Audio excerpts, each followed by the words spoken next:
as a student. I am originally from New York. I went to Marymount College, a small women's college just north of New York City. And I was a Spanish major, barely spoke any Spanish, so I figured I better get myself to Spain for a year. I attended that program, and after coming back and graduating, decided just to take a chance, went back to Spain, and luckily got hired by AIFS as assistant resident director of the program where I studied abroad. And that's where I continued for the next 25 years. And I've been back in the United States for a little over 5 years now, and now work as university relations, primarily with customized faculty-led programs. I work a lot with students directly, you know, as they prepare for their program. We work a lot on providing information for them as far as funding, and this presentation is part of it. So I give this presentation often. We're going to, in light of the current situation, we're going to focus mostly on virtual, or a lot on virtual, but because things are starting to open up, we don't want to omit the bits that you could do in person. I'm going to throw it to the East Coast, to my colleagues. Susanna. Hi everyone, my name is Susanna Shigo and I work on our university relations team focusing on our customized programs but on the East Coast. I've been with AIFS for 3 years now. It was 3 years a couple of weeks ago actually, which is kind of crazy. And I was also a student on an AIFS program in the spring of 2015 in London. So that's kind of how I got my start with AIFS, and I'm excited to be here to just talk about a little bit more about how to fund study abroad experiences, because that's something that I definitely went through as well. Excellent. And Maura?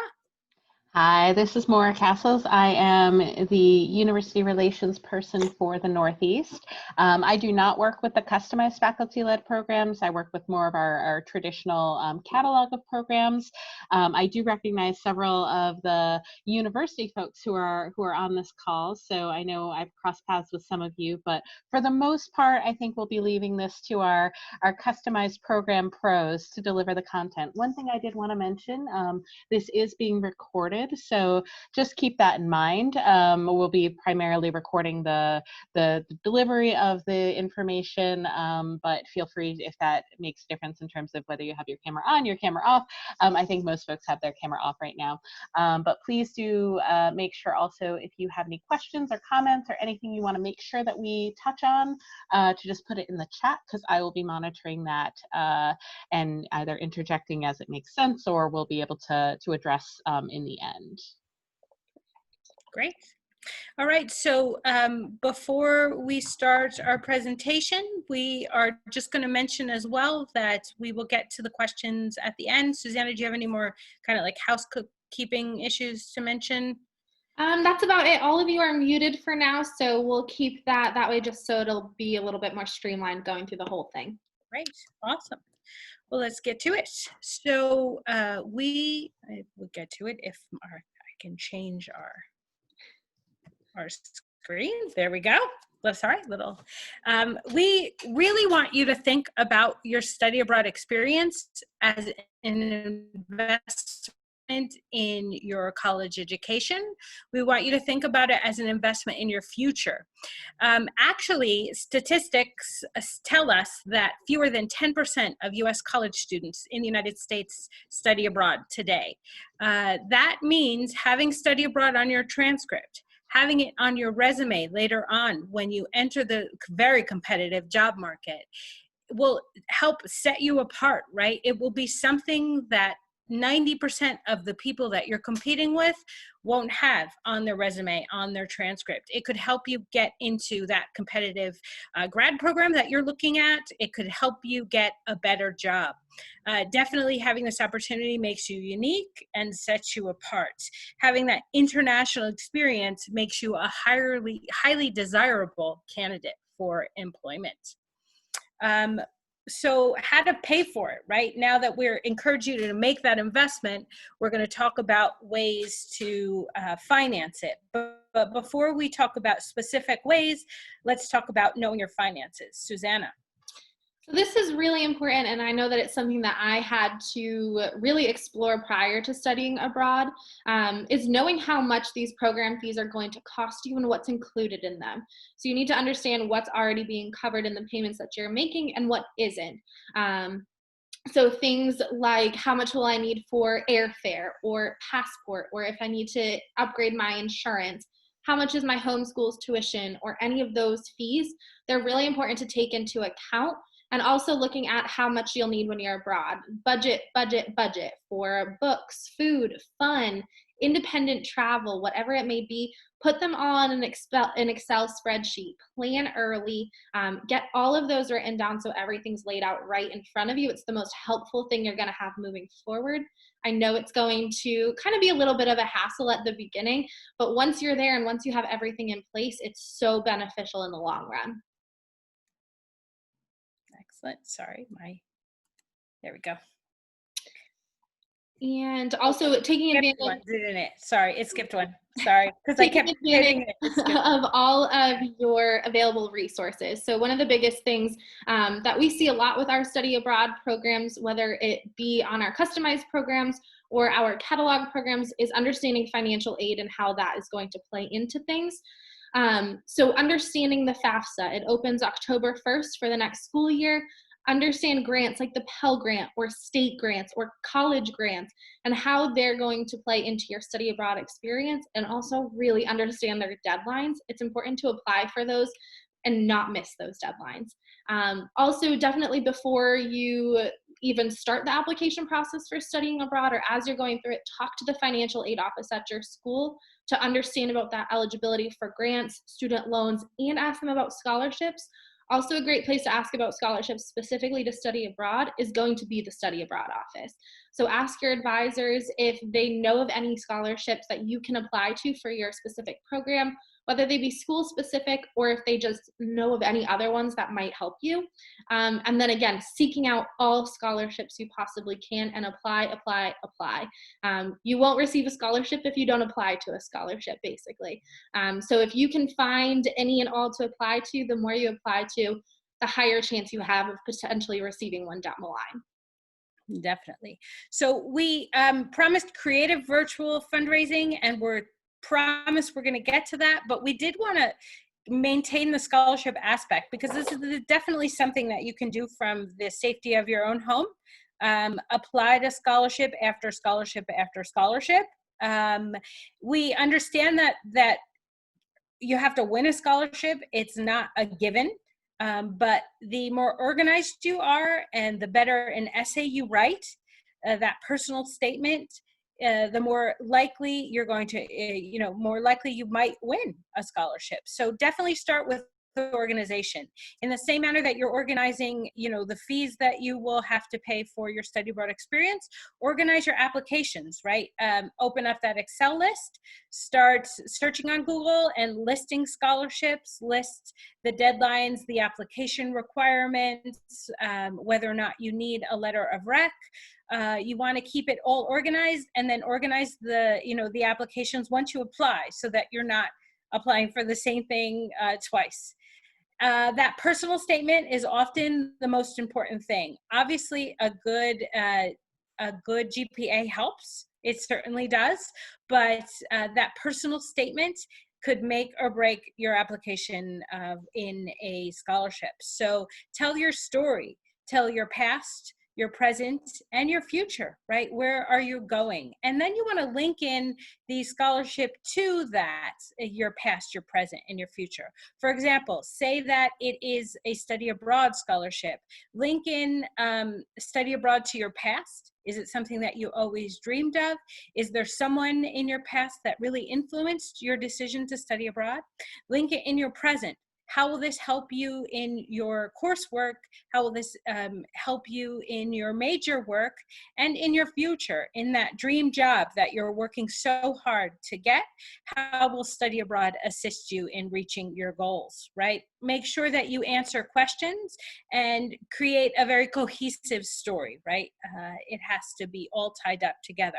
And then when you do that, you can't do it in more than 2 pages. I know that we just threw a lot in there, but Really, personal statements can't be more than 2 pages max. They should be a page, page and a half.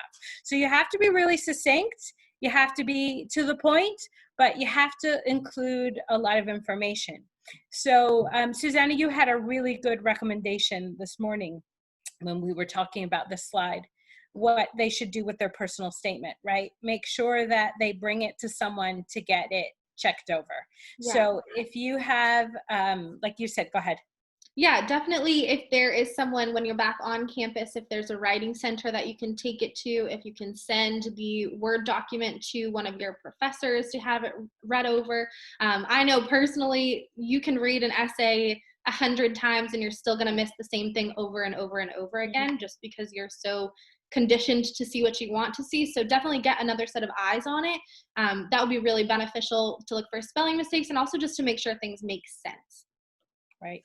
So here we have, and then our last point is definitely get a good letter of recommendation or two. Some scholarships require that, not all do, but it is good. Remember, when you need a letter of rec, generally you have a deadline to meet, and that person is not always that readily available. So definitely get a letter of rec that you can use for more than one scholarship, get it early, and just keep it, in case and for when you need it.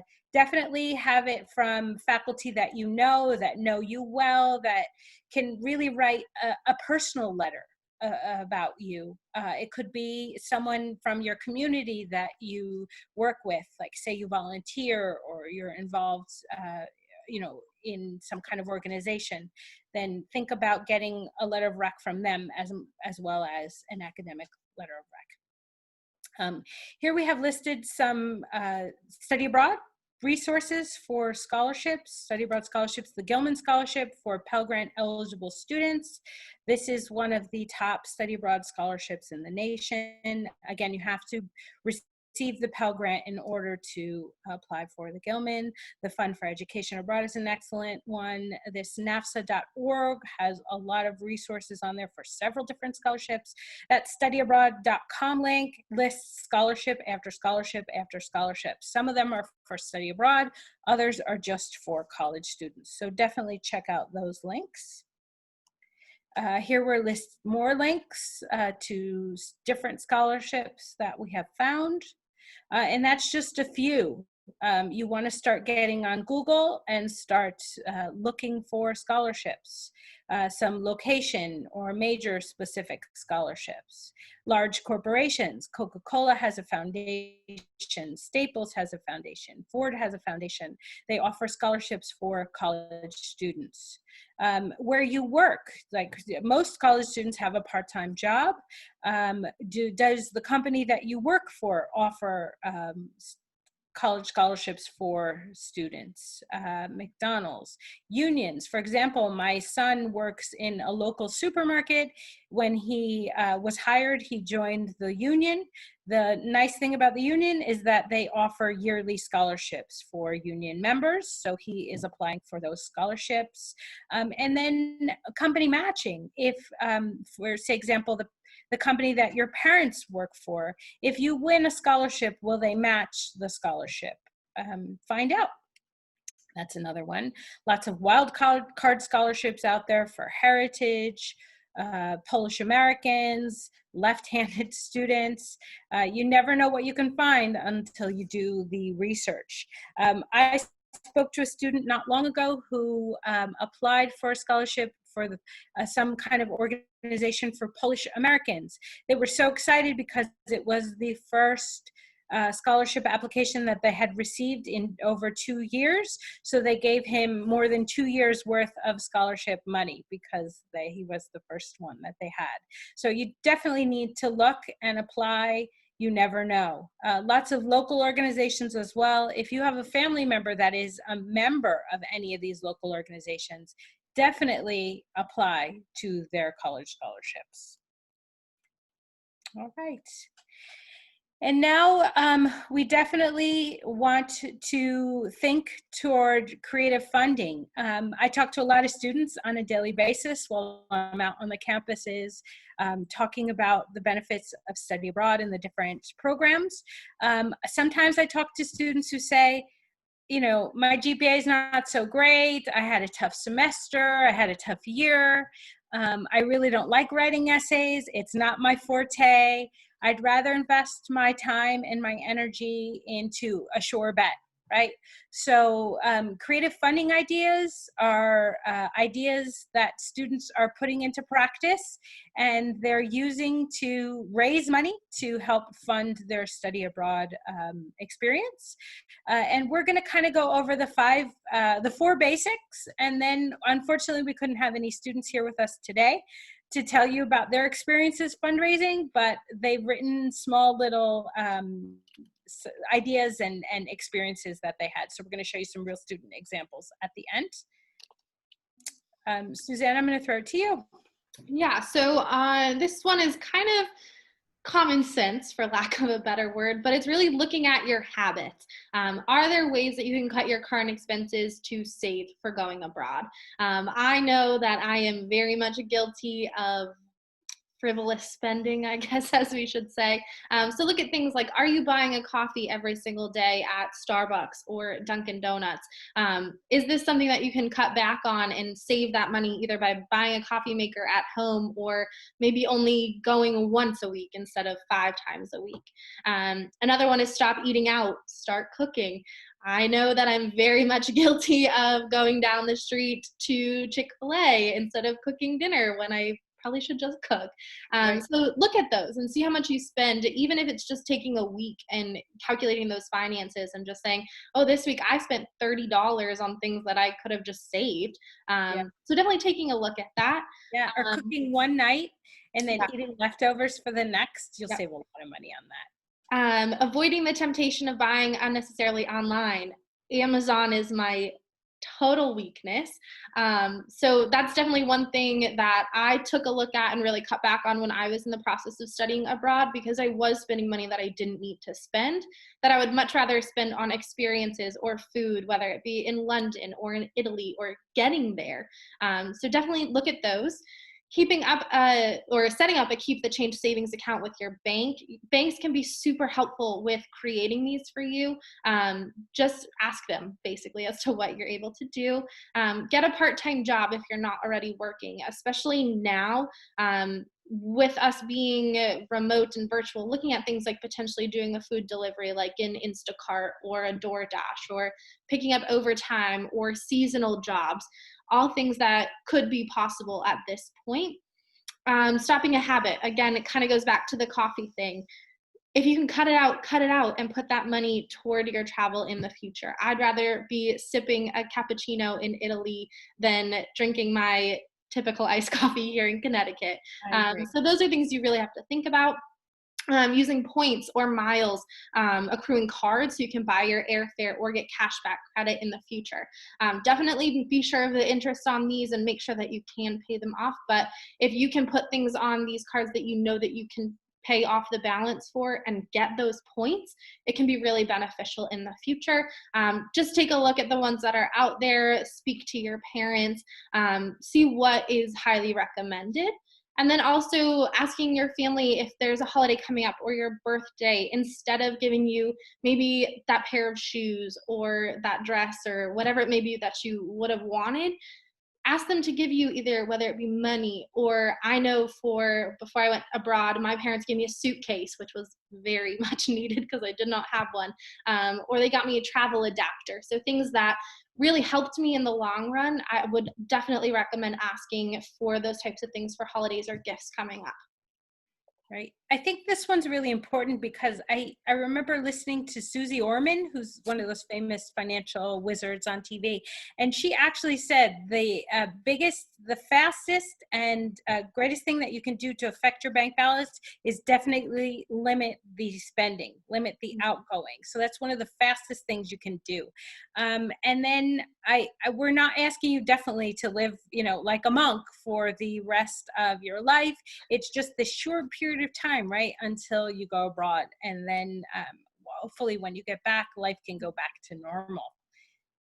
All right.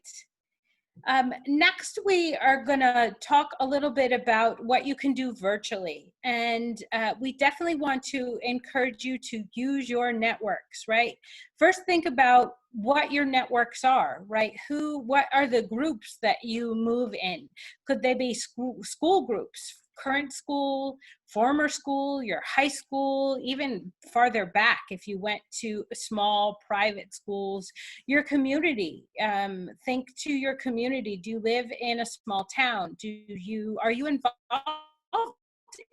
in a community? Is it a local community, a religious organization, a sports organization? Think about how many people that you actually know. You probably have over a few thousand friends on your social media, right? From all these different communities. Well, we want to encourage you to let them know, every single one of them, that you are going abroad, and let them know that they can help you in the funding of your program, right? And that starts by telling your story, right? They may know you, they may know parts of you and your life, but definitely share your major, your school, your background. Talk about your future goals. They might not know you in that capacity.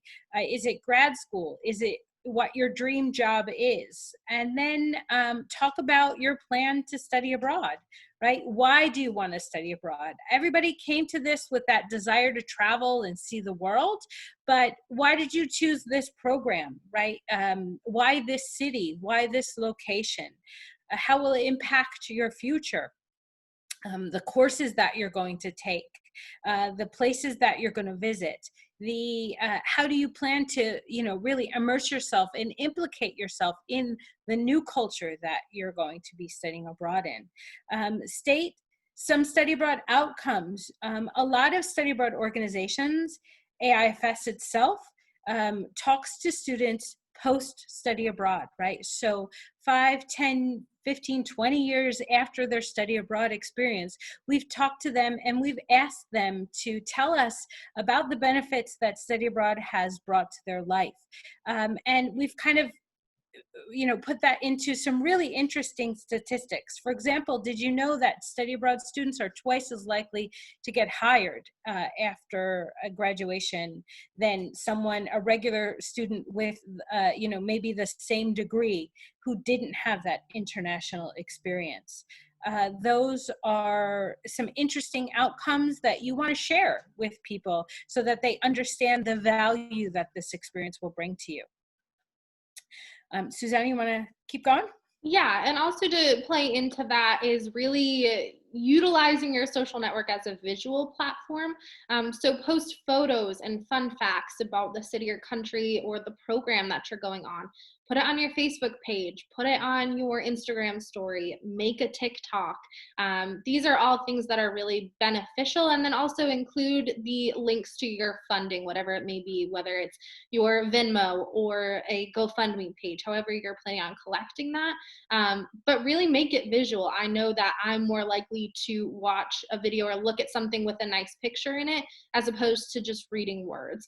So really pay attention to that. Also, when you are setting up before you do that, we want you guys to not forget about Facebook. We know you don't like Facebook, right? We know that that's for the older generation, of which I am one. But we know that, you're like, I'm done with Facebook. But guess what? That's where your community is. They're on Facebook. That's where the people with money enough to help fund you are. So definitely get this information on Facebook and share it. Sorry to interrupt you. Keep going. No, of course.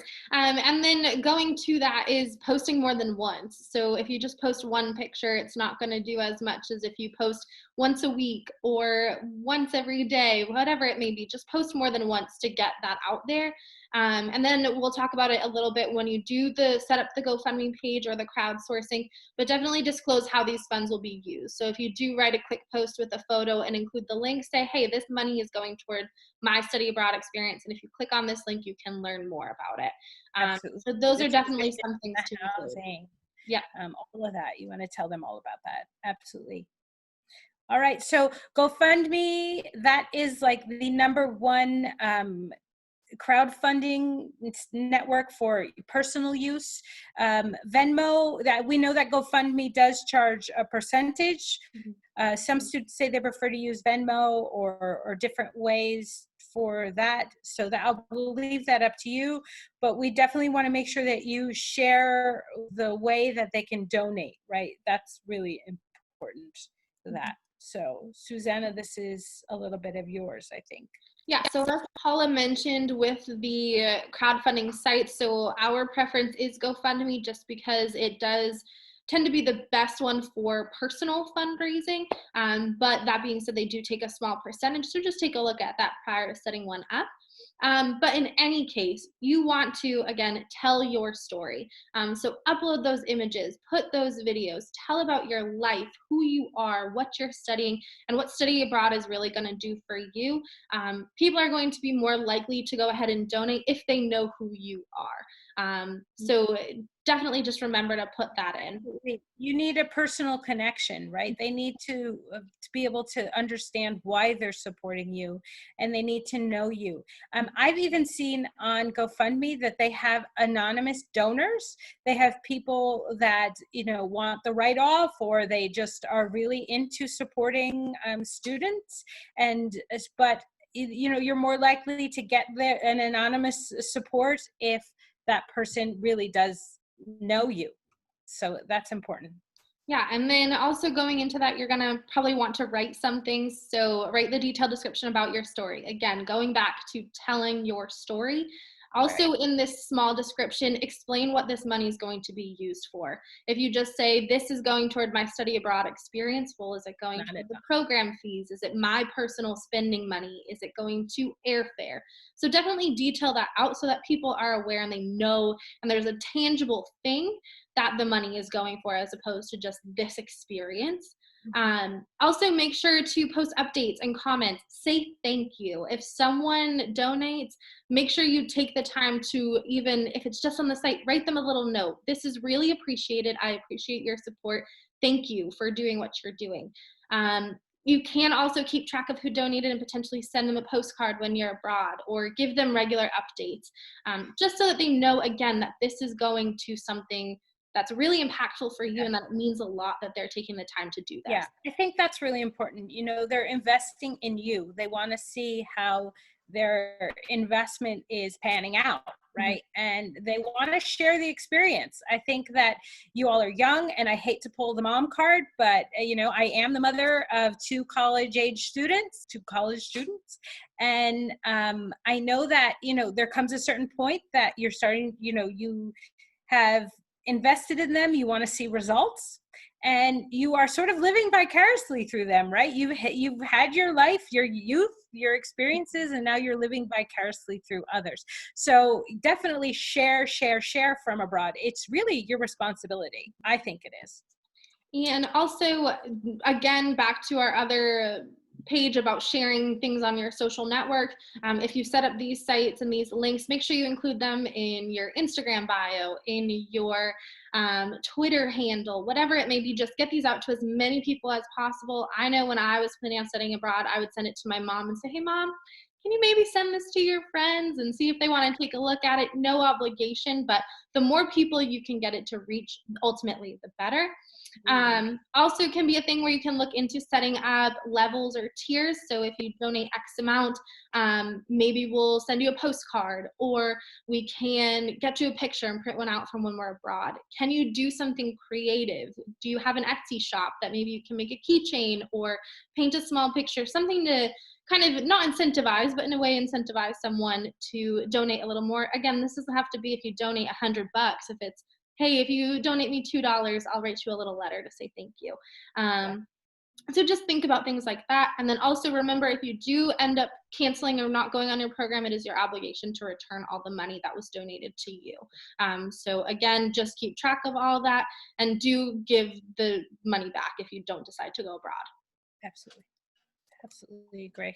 Awesome. So here we have some additional virtual fundraisers, things that you can do. We do want to go over things you can do in person because we know that, the country's starting to open up a little, so we'll go over that as well. But use your talents, right? That is really important. Are you crafter? Are you an artist? Are you an online platform? Like get an Etsy shop, sell them on eBay. Are you a singer, a musician? Do you do spoken word poetry or regular poetry? Are you a performer? Create a virtual performer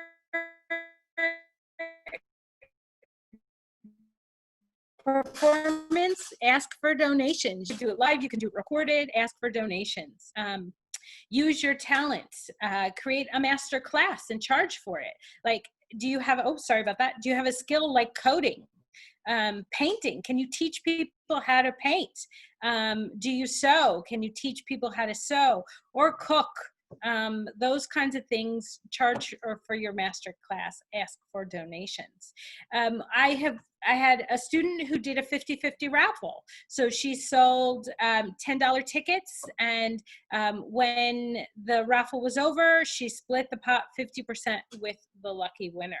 That's really interesting. Online auctions too, sort of similar to having an Etsy or you could sort of sell it for auction. That's a great idea as well. Online yard sales, selling the stuff that you don't want anymore on platforms like Mercari, Facebook Marketplace, Poshmark. And then this is one that I do in my free time, which I really enjoy. And I actually didn't realize that I was actually going to be able to make money. I started when I moved back to the US from Europe. I started to, I came with barely any furniture. And so I started to buy old thrift store furniture and paint and restore it. And then it got to the point where I filled up the little house that we had here in the US, but I enjoyed doing the restoring of the furniture. So my sister suggested I go on Facebook Marketplace and sell it. So I started to do that, and I don't make a ton of money, but let me tell you, it's fun, it's enjoyable, it's a stress release for me, and I make a little money off it. So that is one. Do you sew and things like that you can get in old thrift stores or garage sales for cheap and restore and sell them. We have some great fundraisers that when things are better in the summer and with norms of social distancing, you might want to try some of these. Suzanne, I'll let you take this slide. Yeah, so one of the first ones, again, might be kind of obvious, is offer to mow lawns or rake leaves or do general yard work for people around you. That can be one to definitely look into. There are people that are going to need help out there. Also, dog walking. Elderly, I'm sorry to interrupt you, elderly people in your neighborhood that can't get out, the heat is coming, they need some help with their yard. This nextdoor.com is in a lot of neighborhoods. We have it here in my neighborhood here in SoCal, and people really are on that, sharing resources and advertising. I see babysitters on it all the time and stuff. So get on nextdoor.com in your neighborhood and start to advertise your services. Yeah, and similar going into that, dog walking, it can be really beneficial, especially as people start to potentially go back to work too. And dogs are going to be home all day, seeing if you can offer those services. Yeah, I did hear a lot of people adopted dogs, right, in the quarantine, right? We have more dogs than ever. So that's, right? Yep. The shelters are empty, so who's going to walk all those dogs? I'll happily do it, but and then another one, recycling bottles. I actually have a friend, when we were in college, she earned or made about $1,000 one year just by recycling bottles. So she went and picked them up from everyone in college, bottles and cans, and would go ahead and return them and save all the money. And again, she made about $1,000 doing it. So if you can commit that time and the work for it, it could be something to look into, as it is fairly simple to do. Bake sales. We have had students in the past do bake sales. They made a menu, utilize their social media, or baked for events, whether it be doing bridal showers or baby showers or things like that. It could be something, if you can do it, do it, because the world needs more people like that to begin with. Yard sales, if you can collect donations from neighbors and set up a yard sale, have food or drinks, make it this whole big event, that can be really beneficial. Again, and we'll talk about one later on that a student did. Babysitting, again, utilizing Nextdoor or just your connections or care.com, just to find those contacts. If you're able to do at night, maybe you need to help kids with homework, or over the summer now, as again, parents are starting to go back to work, again, something to take a look at. Hosting spaghetti dinner nights or pancake breakfast or ice cream socials, using those socials and those networks that you have to bring people together, and just asking for a small donation, whether it be $2 or $5, to assist you in putting this on, and also to give you something to save. Again, it can be something like doing a bingo night or a game night tournament with, whether it be your church, or if you're part of a book club or whatever it may be, just bringing those people together. Again, if you have talents, I'm not that talented in kind of like the art space, but if you wanted to host a concert or a spoken word or any type of performance and just ask for a donation basis, that could be something to definitely look into. Car washes, it's hot, it's the summertime, it's a great chance to do it. Yeah. I have a good story on that. We had a student who organized one of those. Of course, she needed, she brought the hose from her home garden, but had a lot of friends helping her out, needed more hoses, more supplies, went to Home Depot, was talking to the manager about, her fundraising effort. They gave her half off all of the supplies that she bought. So if you talk about it, people will support you. You never know where you're going to get the support.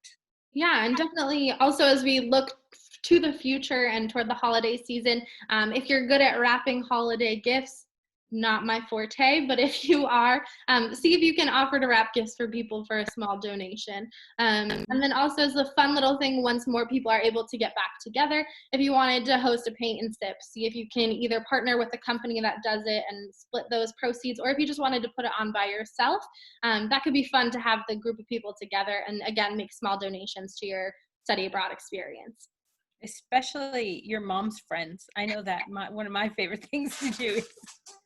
I mean, look at how I put it, sip and paint. You can tell where my brain went. Okay, so we have a few examples of students that I've worked with here in Southern California. Angelica, lovely girl, went to Barcelona in spring 2017. She put together a very tiny menu. I think she had 5 items of things that she could bake, and put together a menu on one side, and on the back of the menu, she put together photos of Barcelona, photos of herself, and then a small paragraph really explaining her story, right? How she had learned about Gaudí when she was a child in elementary school. It was her dream to go to Barcelona and see Sagrada Familia in person. And she went around to the different offices in campus, to the administrative offices, to student services offices, to faculty offices, and would really take orders, right? So she wouldn't bring the baked goods with her. She would take orders, bring her menu. And she said when she went in and sold, when she'd start by offering, I'm here selling baked goods, she would get the no. But when she started her sales pitch with, my name is Angelica, I want to study abroad, Barcelona is my dream, she really told her story first, and then said to raise money, I'm, doing this bake sale, then she would get a lot more yeses than no. So she did that bake sale for 3 months and raised $1,500. Lovely girl. This is another one. I love this. This is definitely something that you can do virtually. Everybody listens, well, at least my generation, I don't know about you guys, but listen to the local radio, or here in LA, Ryan Seacrest still does, with all of the other things that he still does a local radio show every day. And he has this local contest called Ryan Pay My Bills. And you can win up to $1,000. This student, Ada, who went to Costa Rica this past winter, sent in her car payment, the copy of the bill, to the website that is on the radio station website, or to the email address. And what you do is send in your bill, and she had to listen for her name to be called. And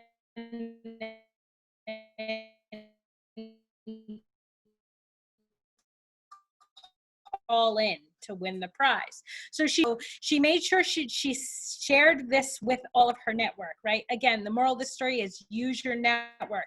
Told everybody she knew to please listen to the radio, that she was waiting for her name to be called. She was going to win money to use for her study abroad, and one of her friends heard it. It was 6 a.m. She said she was in the shower. She wasn't listening to the radio, but her friend heard her name. Her friend called her. She called back because she had something like a half hour to call back. She called back. She won $1,000. So that was fantastic. Paid for a little chunk of, paid for her airfare and a chunk of the program. So that was really good. And then this is Christina. She did the yard sale option. So she went around to all of her neighbors and asked for donations of stuff. So most households have a donation box in the closet, and it's probably stacked high. I know mine is, and would ask her neighbors to give her that donation box. So there's her little pickup truck with all of the stuff that she then really hustled, and she went around and really worked hard to advertise her yard sale on social media and physically with flyers around the neighborhood, posters around the neighborhood. And of course, you know that garage sales start early, right? Some of them start at the crack of dawn at 6 a.m. So she was up getting her garage sale ready before daybreak, and spent 2 days selling her stuff. She was also super smart and entrepreneurial. It was hot, so she made lemonade and horchata and jamaica lemonade to sell at the yard sale, snacks and things like that. So that is definitely a way to increase your return on investment. I think she made, $1,500 in 2 days, which is amazing. So those are our real life examples. We have one more. We have Haley, who definitely worked really hard. She made this very simple, it's sort of like a business card. I saw it in person. It's very tiny, and it had her funding information on one side and her story on the other, and asked for a simple donation of $2. And she gave it to everybody she met. So Haley was really, I don't want to say aggressive, but very forward and very much a people person. So she definitely was able to, round up all of that money by working really hard and talking to a lot of people, a lot of them perfect strangers. That is not something that is easily done by a lot of people, but if you have that kind of really open personality, then that is an idea that you could do as well. All right, so that now wraps up all of our ideas and personal examples of students that we have worked with. If you have any ideas or thoughts or questions about fundraising mainly, or scholarships or things like that, then we're happy to answer your questions or share your ideas with others that are here in the things. So we'll start looking at the chat box. I don't know, Susanna, you want to start? I have it open. And also, just as a reminder, this session is being recorded, and we will be sending out the links to the scholarships that we mentioned previously. So you will have the ability to go back and refer to those as well. All right. Any questions? So Eden asked, how long should you run the GoFundMe page for? Well, I guess it depends on you. It depends on how it's something that you have to actively promote. So I think that students who, you generally set a monetary goal. And so if you make your goal, then, you're done. A couple months, I would say, would probably be the norm. Mm-hmm. Good question. Chelsea asked, how can universities aid students in fundraising individually? Any tips for widespread study abroad fundraising at the institutional level? That's a question I get a lot. It's hard. It's hard because I think that I know I worked with one school, a small school that opened up a study abroad club, and they would start to do fundraisers through, local organizations like Chick-fil-A and things like that, Applebee's, they would do that. And you would have, maybe 20 kids in the club. Out of those 20 kids, 10 kids did all the work, right? So then how do you split up the money? So it's hard. I think that the primary would be sharing of ideas and encouragement. But I think it was a dilemma for this school then, right? How do they split up these funds among all 20, which, was ideal, but only 10 really did the work. So one idea is to put it into a scholarship fund and then offer scholarships. But again, if you have 10 out of those 20 really helping you with all of that fundraising, how could you not, want to give it to them? So it's complicated. I tend to shy away from those kinds of complications and say, give them the information and encourage them this way. I have an example from a couple of the schools I work with in the Northeast that might be useful and relevant here. I work with a few schools where the Study Abroad Office or the Office of International Education has formalized relationships with the writing centers and peer writing reviewers on campus. In order to strengthen, a lot of times it's for, Gilman or Fulbright or sort of, quote, higher level or more comprehensive funding opportunities, fellowships, things following graduation. However, I think the relationships can be built in order to also benefit students who might need, for example, a personal statement for applying for different scholarships. So that's one concrete tactic that I think that offices of international education can do to help students in run fundraising individually, is having a go-to person who knows in the writing center, for example, why this study abroad student is reaching out to them specifically. Mm-hmm. And then tips for institutional sort of study abroad fundraising. Again, I can only speak to some of the examples I've seen in my region, but I do know that we see a lot of schools that have really, really grateful benefactors, folks who maybe have gone abroad in their generation. And, the Shin Scholarship at Rhode Island College, for example, it's a scholarship that was named after an individual family that really, really valued the education abroad experience. So obviously those are the golden unicorns, right? They're the folks that everyone is trying to identify on their campuses. But I do know that I work with several universities where students are able to benefit from individual funders who have created scholarship funds for students going forward. Right. Hopefully some of our students will be doing that. I think that schools, I have worked with schools that have organized fundraising and put the money directly in the foundation and established study abroad scholarships. Their office has done a lot of the work in the fundraising, maybe used some of the students, but having a group of students fundraise collectively linked to you, it's hard. Maybe if they worked individually apart from you wouldn't be responsible for deciding who gets the money. Does that make sense?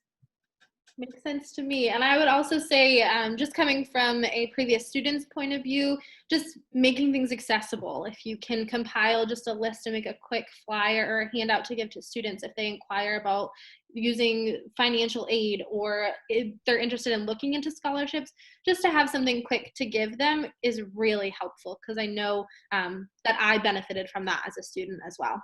Yeah, I think the other takeaway or the other thing that I really want to is that there's no golden ticket, right, for funding study abroad. There's no way to completely fund your study abroad from one source or from one easy way. That it has to be a combination of all kinds of things, and that's hence all of the different ways that we have. And a little hustle, I think, is a good.